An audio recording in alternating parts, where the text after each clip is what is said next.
दोस्तों जब मैंने कॉन्ग वर्सेस गॉडजिला का ट्रेलर देखा तब दोस्तों एक सीन ऐसा आया कि मैं अपने टेबल से उछल पड़ा और अनफॉर्चुनेटली दोस्तों गिर भी गया। लेकिन दोस्तों जो भी हो, मॉन्स्टरवर्स अपने यूनिवर्स को बहुत ही अच्छे तरीके से लेके जा रहा है। इससे दोस्तों ये पता चलता है कि लेजेंडरी पिक्चर्स और वार्नर ब्रदर्स कितने क्रिएटिव हैं।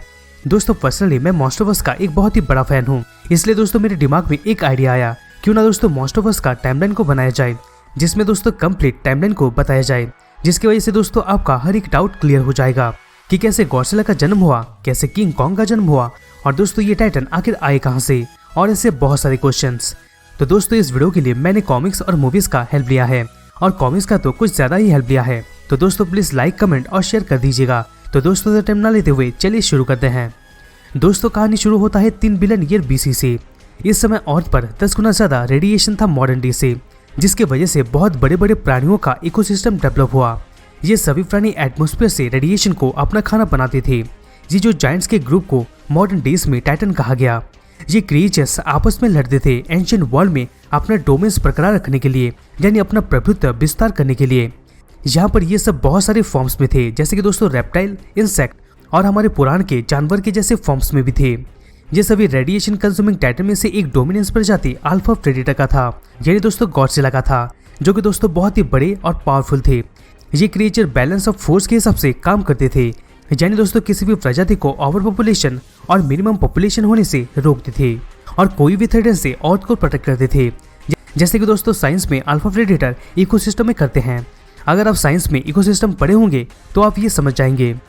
इन टाइटन में से दोस्तों एक टाइटन गिगांटिक फॉर्म ले लेता है, जो कि दोस्तों इंसेक्ट जैसा दिख रहा होता है, जिसका नाम मुटो प्राइम था।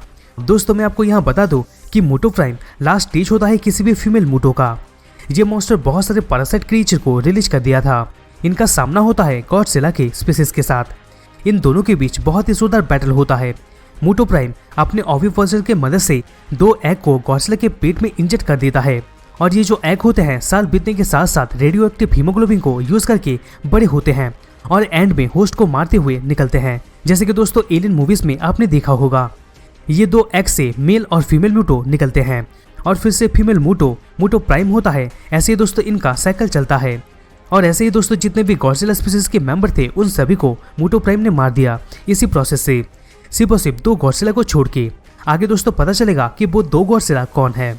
ऐसे ही दोस्तों टाइम बीता गया और वो दिन आया जब एक मीटियोर अर्थ पर टकराता है, जिसने अर्थ की 90% लाइफ को विलुप्त कर दिया और रेडिएशन को बहुत ज्यादा कमा दिया। इनमें से दोस्तों कुछ टाइटन्स अपने आप को बचाने के लिए डीप प्लैनेट के सरफेस में चले जाते हैं, जहां वो रेडिएशन को प्लैनेट के कोर से एब्सॉर्ब करते हैं और उसको अपना खाना बनाते हैं। इसके बाद आता है 2.5 बिलियन ईयर BC। जब अर्थ धीरे धीरे चेंज होता है तब बहुत सारे टाइटन क्रिएचर इंटरमेंट नींद में थे और वो कभी कभी ऑकेशनली सरफेस पे निकलते थे। कुछ युग के बाद दोस्तों कुछ टाइटन और सुपर स्पीसीज का कुछ स्मॉल पॉपुलेशन परमानेंटली रहने आ जाते हैं, और उनका होम बनता है साउथ पैसिफिक का एक आइलैंड, जहां दोस्तों मैसिव मैमल जैसे कि दोस्तों कॉन्ग हो गया और ये स्पीसीज भी टाइटन्स के अंदर आते हैं। बिजर इंसेक्ट जैसे क्रिएचर और रेवेनियस रेप्टाइल जैसे क्रिएचर्स। और इसी साउथ पैसिफिक आइलैंड को बाद में जाना गया स्कल आइलैंड के नाम से, क्योंकि दोस्तों इसका स्ट्रक्चर ही कुछ स्कल जैसा है। दोस्तों यहाँ पर एक थ्योरी निकल के आता है। थ्योरी के अकॉर्डिंग स्कल आइलैंड के अंदर एक टनल है, जहाँ से दोस्तों टाइटन इजीली आ सकते हैं और जा सकते हैं, और हो सकता है कि दोस्तों इसी की वजह से स्कल आइलैंड घर बन गया इन क्रिएचर्स का। कुछ युग के बाद दोस्तों कॉन्ग के पूर्वज और गॉडजिला का सामना होता है स्कल आइलैंड में, यानी दोस्तों वही टनल की जगह पर, जो कि दोस्तों केव पेंटिंग से हमें पता चलता है। इसके बाद 30,000 BC दोस्तों फर्स्ट प्राइमेटिक लोग यानी दोस्तों प्राचीन लोग गॉडजिला को सबसे पहले देखे थे एक लैंड में, जो कि दोस्तों बाद में फ्रांस के नाम से जाना गया, और वो चौबेट केव में पेंटिंग के माध्यम से इसका पिक्चर बनाए थे। 11,000 BC इस टाइम में दोस्तों क्या होता है, फेनिशियन ट्रैवलर्स 2 टाइटन के फाइट के विटनेस थे, और ये 2 फाइट चल रहा था मुटो प्राइम और गॉडजिला के बीच। यहाँ पर दोस्तों ये लोग यानी फोनिशियन लोग मुटो प्राइम को एक अनक्लियर थिंग बोले थे और गॉडजिला को गॉडेस अशीरा का बेटा ड्रैगन बोले थे। मुटो प्राइम गॉडजिला के ऊपर अटैक करता है अपने ओविपोसिटर टेंटेकल की मदद से और उसको घायल कर देता है, लेकिन दोस्तों गॉडजिला रिकवर होके ओशन में फिर से चला जाता है। ये फाइट के बाद फेनिशियन पीपल गॉडजिला को ड्रैगन के नाम से पूजा करने लगे, लेकिन दोस्तों मुटो प्राइम की एग की वजह से ये गॉडजिला भी मारा जाता है, और प्रेजेंट में इसका स्केलेटन को पाया जाता है मोनार्च के द्वारा, जिसको दोस्तों मोनार्च ने नाम दिया एडम। मुटो प्राइम की विक्ट्री के बाद मुटो प्राइम रशिया के एक केव में चला गया और इंतजार कर रहा था नेक्स्ट चांस का कि कब वो फ्यूचर गॉडजिला को मारेगा। यहाँ पर दोस्तों मोटो प्राइम के खून में ही है कि गॉडजिला को वो मारेगा ही मारेगा, और गॉडजिला का भी आर्च नेमेसिस मोटो भी है। इसके बाद दोस्तों 10,000 BC से लेके 1900 C के अंदर वेरियस टाइटन देखे गए सरफेस पर, जिसका पता चला प्राचीन लोग और वर्ल्ड के फर्स्ट सिविलाइजेशन के पिक्चर से, जो कि दोस्तों टेम्पल्स, केव्स और दूसरे वर्ल्ड के होली प्लेस में थे। और इनको ये अलग अलग नाम दिए थे, जैसे कि दोस्तों गॉडजिला को टाइटेनस गॉजिरा, रोडन को टाइटेनस रोडन, मोथरा को टाइटेनस मोसुरा और घिडोरा को मॉन्स्टर जीरो। दोस्तों यहाँ पर घिडोरा कब आया था इसके बारे में जानकारी नहीं है, लेकिन मोनाश का बायोडाटा ये बोलता है कि ये 10,000 BC के बाद आया था। एंशिएंट पीपल ये लिखे थे कि वो लोग एक डेंजरस टाइटन को देखे थे, जो कि दोस्तों बहुत ही बड़ा, 3 सर और आसमान से गिरा था। ये एक एलियन बीस्ट था, यानी किसी दूसरे ग्रह का प्राणी था, जिसका मेन मकसद अर्थ को अपनी इच्छा से रिफॉर्म करने का था, जैसे कि दोस्तों लोगों और टाइटन्स को मारना। कुछ समय के बाद दोस्तों एक भयंकर जंग छिड़ जाता है घिडोरा और गॉडजिला के बीच। जंग चलता है और इसी बीच गॉडजिला का साथ देने मोथरा आ जाती है, जिसका प्राचीन टाइम में गॉडजिला के साथ स्ट्रॉन्ग सिम्बायोटिक रिलेशनशिप था। इसी बीच बहुत सारे टाइटन्स जग के सरफेस पर आ गए थे। यहाँ पर दोस्तों गॉडजिला और मोथरा के साथ बैटल के दौरान घिडोरा के बॉडी में गॉडजिला का क्लॉ मार्क और बहुत सारा इंजुरीज लगता है, और फाइट के एंड में ये अंटार्कटिका में जाके जम जाता है, और इसी के साथ गॉडजिला घिडोरा को हरा देता है। जब घिडोरा जम के सो जाता है, तब जो टाइटन सरफेस पे थे वो धीरे धीरे डिसअपीयर होके वर्ल्ड के चारों तरफ बिखर जाते हैं। रोडन हाइबरनेशन में चला जाता है मेक्सिको के इसा डी मारे वल्कानो में। मोथरा का एक जो कि दोस्तों डोरमेंट यानी जो कि निष्क्रिय था, वो पाया जाता है टेम्पल मोथ चाइना के रेन फॉरेस्ट यूनिट प्रोविजन में। और दोस्तों सबसे पावरफुल टाइटन यानी दोस्तों गॉडजिला पैसिफिक ओशन के कई मिस्टीरियस जगह में चला जाता है। जैसे जैसे सेंचुरीज बीतता है, तब तक जो टाइटन्स बचे हुए होते हैं वो कभी कभी वर्ल्ड के वेरियस लोकेशन में आते थे रेस्ट करने के लिए, और कभी कभी वो फिर से रिटर्न हो जाते थे। और इसका पता लगाया था मॉडर्न डे में मोनाच ऑर्गेनाइजेशन ने, जिसने दोस्तों 67 आउटपोस्ट रेडी किए थे 21 सेंचुरी में। और दोस्तों इन्हीं आउटपोस्ट में से 17 टाइटन्स आके रेस्ट करते थे, लेकिन दोस्तों गॉडजिला को छोड़ के। इसका पता अभी भी मिस्टीरियस था। कुछ समय के बाद दोस्तों स्कल आइलैंड में एक जहरीले रेप्टाइल आ जाते हैं, जो कि दोस्तों और से निकले थे, जिनका नाम स्कल क्रलर था। इसका दोस्तों ऑरिजिन तो बताया नहीं गया है, लेकिन दोस्तों ये किसी सुपर स्पीसीज के इवल फॉर्म थे। ये लोग आते ही स्कल आइलैंड में रक्तपात मचा दिए थे, और इनका सामना होता है स्पीसीज के साथ। स्कल क्रलर ने इनके पॉपुलेशन को पूरी तरीके से घटा दिया और कई सारे कॉन्ग स्पीसीज के मेंबर्स को मार दिया, सिर्फ और सिर्फ दोस्तों 2 कॉन्ग को छोड़ के। और ये 2 कॉन्ग सबसे स्ट्रॉन्गेस्ट थे उनके स्पीसीज में। सेंचुरीज ऐसे ही बीता गया और स्कल आइलैंड पर कुछ ट्राइब ह्यूमन ट्रैवलर आए, जिनको दोस्तों बाद में जाना गया ईवी पीपल के नाम से। ये लोग ये सब देखिए कि कैसे कॉन्ग स्कल कलर से स्कल आइलैंड को प्रोटेक्ट कर रहा है, और ये लोग इसके विटनेस भी थे, जिसके वजह से दोस्तों वो लोग स्कल आइलैंड को घर बना लेते हैं, और वो लोग इसको पूछते थे और इनको ईवी लोग नाम दिए कॉन्ग। ईवी लोग आने के कुछ साल बाद स्कल कलर को पता लग जाता है कि ये 2 कॉन्ग किस केव में है, और बैटल फिर से स्टार्ट हो जाता है। इस समय बैटल के वक्त फीमेल कॉन्ग से एक बच्चा जन्म लेता है, जो कि दोस्तों आगे चलकर किंग कॉन्ग बनेगा। उसकी माँ उसको केव में छुपा देती है ताकि वो बच्चा आए, और कॉन्ग के सामने उसके माँ और पिता को स्कल कलर ने बुरी तरीके से मार दिया। अब दोस्तों कॉन्ग सिर्फ अकेला उसके स्पीसीज में लास्ट बचा हुआ मेंबर था, गॉडजिला की तरह। बहुत रात और दिन बीता गया, बेबी कॉन्ग ऐसे ही प्लेस टू प्लेस छुपता रहा, आइलैंड में भटकता रहा। ये अकेले ही बड़ा हुआ और आइलैंड के इकोसिस्टम को पूरी तरीके से जान गया कि कैसे क्या करना है। इसी बीच दोस्तों ईवी पीपल सेफली अपने रेजिडेंस के चारों तरफ एक दीवार बना लेते हैं, और कॉन्ग के ज्ञान को और ह्यूमन के प्रति उसके काइंडनेस के लिए उसको सम्मान करते थे और उसको पूजा भी करते थे।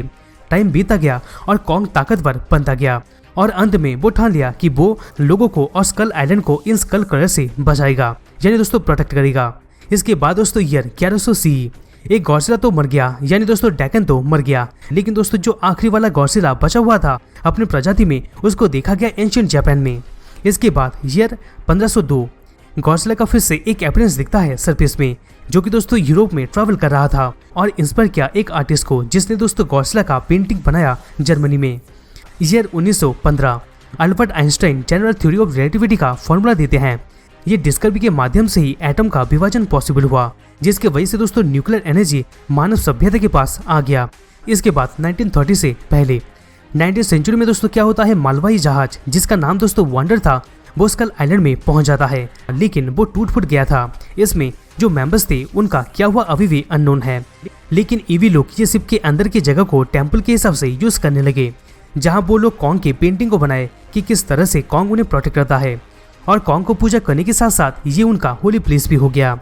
1941 दिसंबर 7 दोस्तों जापान सरप्राइज अटैक कर देता है US naval base Pearl Harbor में, जिसकी वजह से यूनाइटेड स्टेट और great Britain second world war में शामिल हो जाते हैं। इसके बाद 1943 नेवल स्टीमर यूएस लैटन को किसी एक फोर्स के द्वारा अटैक किया जाता है। वो शिप में किसी वाइल्ड एनिमल के बहुत बड़े बड़े क्लॉ के निशान थे।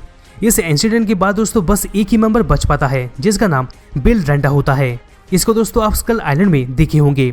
इस इंसिडेंट को गवर्नमेंट बहुत ही जल्दी छुपा दिया ताकि ये न्यूज लोगों तक ना पहुंचे और लोग डरे ना। इसके बाद ईयर 1944 यूएस एयरफोर्स का एक पायलट हैंक एक जापानीज जीरो फाइटर प्लेन को मार गिराता है, लेकिन उसके साथ साथ उसका भी प्लेन क्रिटिकली डैमेज हो जाता है, जिसके वजह से दोस्तों दोनों यानी हैंक और उसका ओपोनेंट पायलट गुनबाई इकारी सेफली लैंड करते हैं स्कल आइलैंड में। एक दूसरे के साथ फाइट करने के बाद वो लोग कॉन्ग को देखते हैं, जो कि दोस्तों उनकी स्पीसीज में लास्ट बचा हुआ मेंबर है।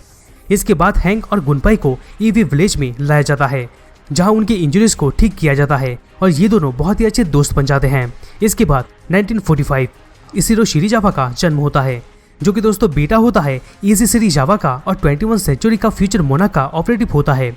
अगस्त 6 में दोस्तों क्या होता है, अमेरिका जापान के हिरोशिमा पर न्यूक्लियर बॉम्बिंग करता है, जिसके वजह से बहुत ही रक्तपात होता है जापान में और किसी तरह से इजी शिरीजावा उसके बेटे को पा लेते हैं, जो कि दोस्तों अभी भी जिंदा था। सडनली चारों तरफ स्मोक हो जाता है। इंसेक्ट जैसा क्रीचर आसमान में दिखा जाता है, जो कि दोस्तों ऑब्वियसली मुटो ही होगा। इसी बीच दोस्तों जापान के कोस्ट में गॉडजिला दिखा जाता है और इसको खींच के लाया था रेडिएशन और वो इंसेक्ट, जो कि दोस्तों आसमान में उड़ रहा था, मगर दोस्तों वो इंसेक्ट को गॉडजिला नहीं पाता। इसके बाद दोस्तों सेकेंड बॉम्बिंग के बाद जापान यूएस के सामने हार मान जाता है। अमेरिका जापान को ऑक्यूपाई कर लेता है और ये कंट्री भारी मात्रा में वेस्टर्नाइज हो जाता है। यहाँ पर दोस्तों बॉम्बिंग होने के बाद इजी शिरीजावा उसके बेटे को उसके ग्रैंड पेरेंट्स के पास भेज देते हैं कोटो में, जहाँ दोस्तों इशिरो पीएचडी किया इकोलॉजी में। इसके बाद दोस्तों 1946 मोनाश का फॉर्मेशन। इसी टाइम में दोस्तों क्या होता है, बहुत सारे यूएस नेवी के जहाज गायब हो रहे थे पैसिफिक ओशन के पार्ट में, जिसके वजह से यूएस गवर्नमेंट कुछ साइंटिस्ट और रिसर्चर्स को इकट्ठा किया, जिसमें से इजी शिरीजावा, शॉ और कुछ जापानीज और अमेरिकन भी थे, जिन्होंने बताया कि सिर्फ गायब होने के पीछे कुछ मिस्टीरियस मॉन्स्टर का हाथ है और उन्होंने कुछ प्रूफ्स भी दिए। जिसके बाद दोस्तों क्या होता है, US president Harry Truman officially मोनाश का गठन करते हैं, यानी मोनाश का फॉर्मेशन करते हैं। ये फर्स्ट ज्वाइंट यूएस और जापानीज यूनिट था और मोनाश का मेन काम इसी जायंट्स का इन्वेस्टिगेशन और इनको रोकना था। कुछ समय के बाद दोस्तों फ्लाइंग क्रीचर मुटो अपीयर होता है नोवोसिबिर्स्क रशिया के पावर प्लांट में और इसी चीज को देखने की वजह से शिरीजावा और शॉ से पूछताछ करने के लिए बुलाया जाता है। इसके बाद दोस्तों फ्लाइंग क्रीचर मुटो फिलीपींस पर अटैक कर देता है, लेकिन दोस्तों वो बहुत ही जल्दी पीछे हट के वहां से चला जाता है। तब दोस्तों मोनाश ऑर्गेनाइजेशन वहां जाता है मुटो के कुछ लैम्प कलेक्ट करने के लिए, यानी दोस्तों मुटो के कुछ अंग को कलेक्ट करने के लिए। इसके बाद दोस्तों 1947 फ्लाइंग क्रीचर मुटो फिर से बोसेटन ऑस्ट्रेलिया पर अटैक कर देता है, लेकिन यहाँ पर भी दोस्तों वो बहुत ही जल्दी पीछे हट जाता है। शिरीजावा को ये समझ में नहीं आता कि आखिर क्यों इतने जल्दी ये पीछे हट जा रहा है। ईयर 1948 मोनाश यूनिट 5 इन्वेस्टिगेशन करते हैं कार्मिकल कीप्स का, जो कि दोस्तों एक सस्पेक्ट साइट था मुटो का। कुछ समय के बाद फिर से मुटो देखा जाता है साउथ पैसिफिक के मोनास्ता आइलैंड पर और इंट्रोडक्शन से ये पता चलता है कि एक सेकंड मॉन्स्टर भी आया था मुटो को भगाने के लिए और वो सेकंड मॉन्स्टर गॉडजिला था जिसने मुटो को भगाया था। 1948 फिर से दोस्तों फ्लाइंग मॉन्स्टर मुटो देखा गया रोतोरुआ न्यूजीलैंड पर, लेकिन दोस्तों यहाँ के लोगों ने भी ये बोला कि यहाँ भी एक जायंट लिजर्ड जैसा क्रिएचर आके मुटो को खदेड़ दिया था आसमान में और ये क्रिएचर गॉडजिला था। 1950 ये टाइम में दोस्तों याप के आइलैंड में फिर से गॉडजिला और मोटो का बैटल होता है। शिरीजावा ये सेकंड क्रिएचर यानी दोस्तों गॉडजिला से काफी प्रभावित होते हैं और ये जान लेते हैं कि ये मॉन्स्टर से ही मोटो डर के भाग रहा है। इसके बाद दोस्तों शिरीजावा गॉडजिला की हिस्ट्री और उसके आइडेंटिटी के बारे में इन्वेस्टिगेशन करते हैं और शिरीजावा गॉडजिला के बारे में रिसर्च करके इसके बारे में बहुत कुछ जान लेते हैं। 1952 इस समय दोस्तों एक अजीब वेदर फेनोमेना देखने को मिलता है। सिटी में एयर पोल्यूटिंग स्मोक क्लाउड चारों तरफ फैल जाता है और ये कैसे हुआ था किसी को पता नहीं है, लेकिन दोस्तों मोनाश ये थ्योरी निकालता है कि ये किसी जायंट क्रिएचर के विंग से ये साइक्लोन इवेंट हुआ होगा। इसके बाद दोस्तों विलियम रेंडा ज्वाइन हो जाता है मोनाश में असिस्टेंट प्रोफेसर के हिसाब से। 1953 मुटो का सेल डिस्कवर होता है फिलीपींस में।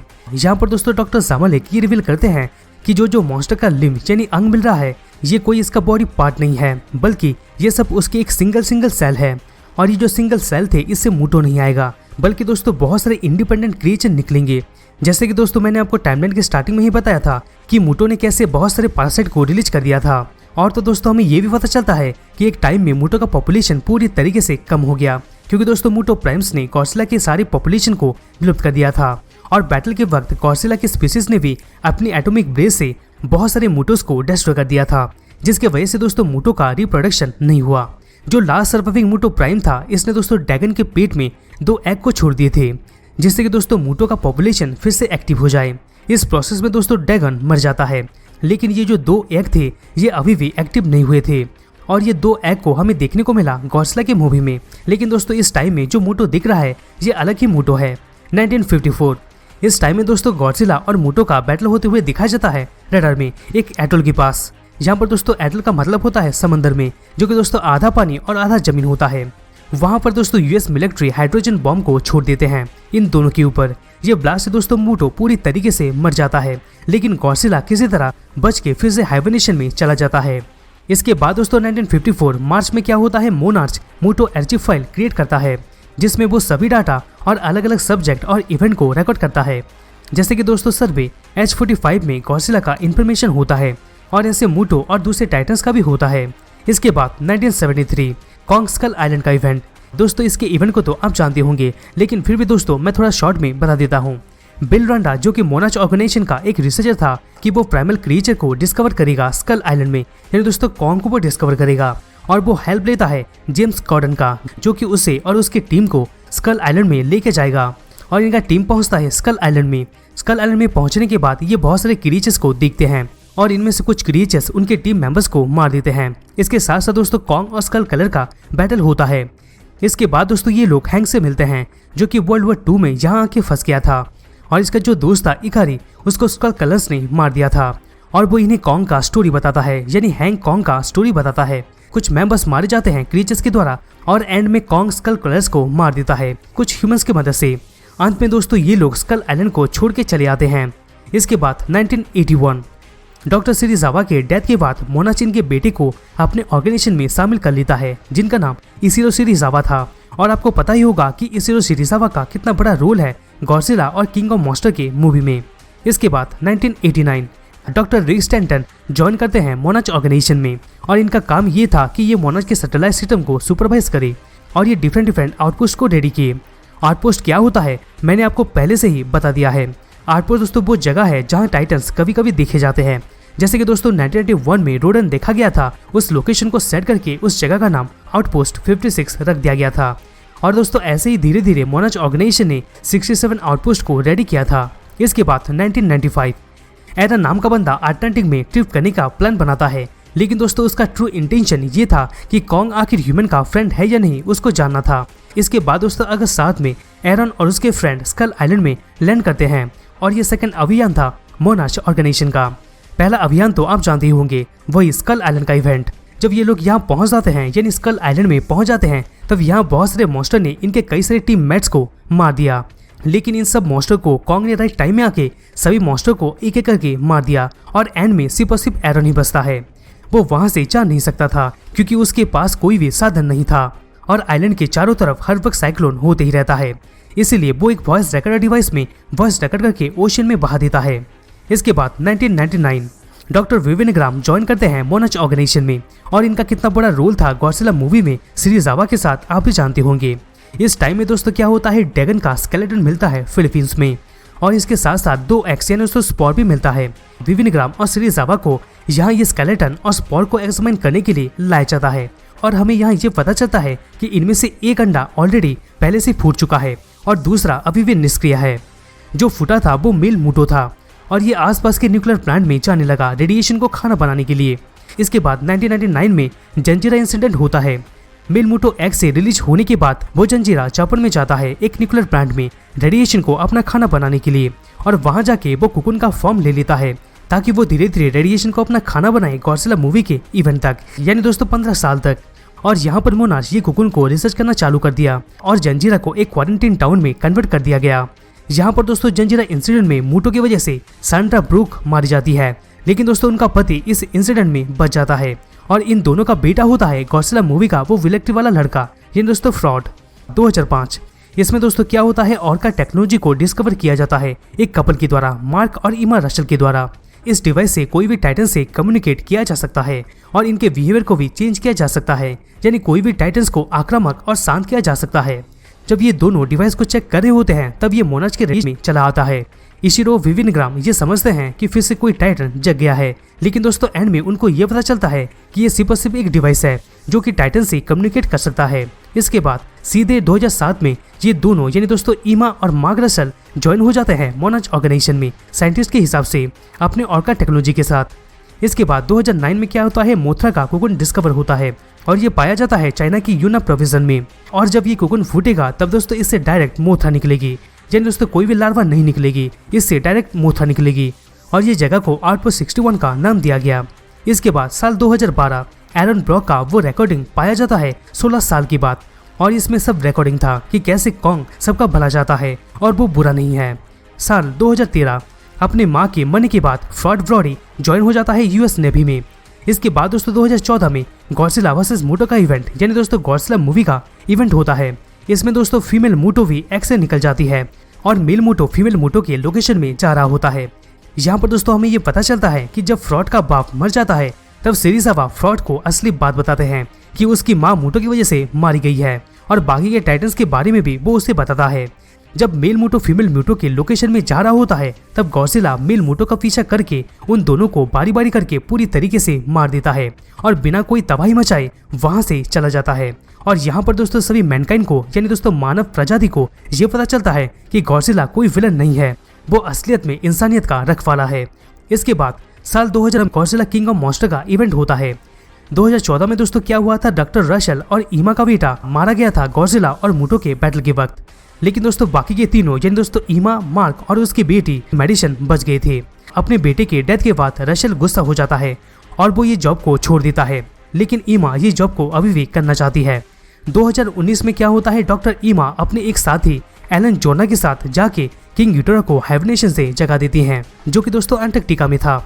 दोस्तों यहाँ पर एलन जोना ये मूवी का एक विलन था। जब गिडोरा जग जाता है तब वो बहुत ही ज्यादा डिस्ट्रक्शन मचाता है, जिसकी वजह से दोस्तों इंसानियत का रखवाला गॉडजिला फिर से जग जाता है और आके गिडोरा से लड़ता है और उसे ओशन में खींच के ले जाता है। यहाँ पर दोस्तों हमें ये पता चलता है कि ईमा दरअसल थैनोस की सोच की थी, लेकिन ये विलन नहीं थी। ये अर्थ में बैलेंस को कायम रखने के लिए आधी ह्यूमैनिटी को मारना चाहती थी, जिसके वजह से दोस्तों डॉक्टर ईमा रोडन को जगा देती है वो डिवाइस की मदद से और रोडन बहुत ही आक्रामक हो जाता है। ये तीनों टाइटन्स यानी दोस्तों गॉडजिला, रोडन और किंग घिडोरा एक ही जगह में फाइट करते हैं। इसी चीज का फायदा उठा के यूएस मिलिट्री वहां पर ऑक्सीजन बॉम्ब छोड़ देता है, लेकिन दोस्तों इससे रोडन और किंग घिडोरा को कुछ नहीं होता है, बल्कि दोस्तों गॉडजिला पूरी तरीके से कमजोर हो जाता है और किंग घिडोरा वल्कानो में जाके एक जोरदार दहाड़ मारता है, जिसकी वजह से दोस्तों बहुत सारे टाइटन्स जग जाते हैं। अब ह्यूमन के पास कोई भी चारा नहीं होता, जिसकी वजह से ये लोग गॉडजिला का हेल्प करते हैं। ये लोग गॉडजिला को फिर से रिचार्ज करने के लिए उस पर न्यूक्लियर बम छोड़ने वाले थे और ये मिशन का लीडर होते हैं सिरिजावा। ये जाते हैं डीप अर्थ में, जहाँ दोस्तों गॉडजिला अपने आप को रिचार्ज कर रहा होता है और ये अपने आप का कुर्बानी देके बम को ब्लास्ट कर देते हैं, जिसके रेडिएशन की वजह से दोस्तों गॉडजिला फिर से पावरफुल होकर आ जाता है और घिडोरा से लड़ने के लिए आता है। और यहाँ पर गॉडजिला का साथ देने आती है मोस्टा की क्वीन मोथरा। मोथरा लड़ते लड़ते मारी जाती है और मरते मरते वो अपना पावर दे देती है गॉडजिला को, जिसकी वजह से गॉडजिला 3 गुना ज्यादा पावरफुल हो जाता है और इसके न्यू पावर के साथ वो घिडोरा को पूरी तरीके से मार देता है और एक जोरदार दहाड़ मारता है, यानी दोस्तों रोर करता है। और ये रोज संकेत था कि अब ये सभी टाइटन में से सबसे पावरफुल है, जिसकी वजह से दोस्तों सभी टाइटन्स इसके सामने झुक जाते हैं और इसी के साथ गॉडजिला ये सभी टाइटन्स का न्यू किंग बन जाता है। इसके बाद दोस्तों डायरेक्ट टाइमलाइन कंटिन्यू होगा 2021 में गॉडजिला वर्सेस कॉन्ग के इवेंट में। इसमें दोस्तों क्या होगा मुझे तो नहीं पता, लेकिन दोस्तों मेरा थ्योरी ये बोलता है कि गॉडजिला और किंग इसके स्टार्टिंग में बैटल करेंगे और थोड़ा फ्री हिस्ट्री को भी दिखाया जा सकता है कि कैसे गॉडजिला और कॉन्ग के स्पीसीज एनिमी थे एक दूसरे के, और इनके एंशिएंट वॉर को भी दिखाया जा सकता है। मैंने दोस्तों इनके वॉर को इसलिए टाइमलाइन में नहीं लिया क्योंकि दोस्तों मूवीज और कॉमिक्स में इसके बारे में इतना कुछ बताया नहीं गया है। बस इसका एक पिक्चर है कॉन्ग और गॉडजिला का, जो कि दोस्तों हमें केव्स में देखने को मिला था। और अगर मेरा मानो तो दोस्तों ये वॉर टनल वाले पॉइंट में हुआ होगा और इसका जिक्र मैंने ऑलरेडी टाइमलाइन में कर दिया है। एंशिएंट टाइम में गॉडजिला उसके एटॉमिक वेट की वजह से ज्यादा पावरफुल होगा, जिसके वजह से कॉन्ग, जो कि दोस्तों टाइटन्स में सबसे ज्यादा इंटेलिजेंट क्रिएचर हैं, उन्होंने दोस्तों एक वेपन रेडी किया होगा गॉडजिला को रोकने के लिए। और वो वेपन आप ट्रेलर में देखे होंगे, जो कि दोस्तों गॉडजिला के बॉडी के पार्ट से ही बना होगा और प्रेजेंट टाइम में ये दोनों मिलके मेगा गॉडजिला को हरा देंगे और शायद मूवी का ह्यूमन विलन हो सकता है इसी श्री जावा का बेटा, और यही पर्सन मेगा गॉडजिला को बनाया होगा। और एंड में दोस्तों गॉडजिला और कॉन्ग अच्छे फ्रेंड बन जाएंगे। लेकिन दोस्तों आपको क्या लगता है कमेंट बॉक्स पे जरूर कमेंट कीजिएगा। तो दोस्तों ये था कंप्लीट टाइमलाइन ऑफ मॉन्स्टरवर्स के बारे में। दोस्तों वीडियो को कैसा लगा कमेंट बॉक्स पे जरूर कमेंट कीजिएगा। दोस्तों अगर वीडियो अच्छा लगा तो प्लीज़ ये वीडियो को लाइक करना मत भूलेगा, जिससे हमें मोटिवेशन मिलता रहेगा और हम तक ऐसे ऑसम कंटेंट पहुंचाते रहेंगे। तो दोस्तों मुझसे वापस मिलते हैं किसी दूसरे नए वीडियोस में।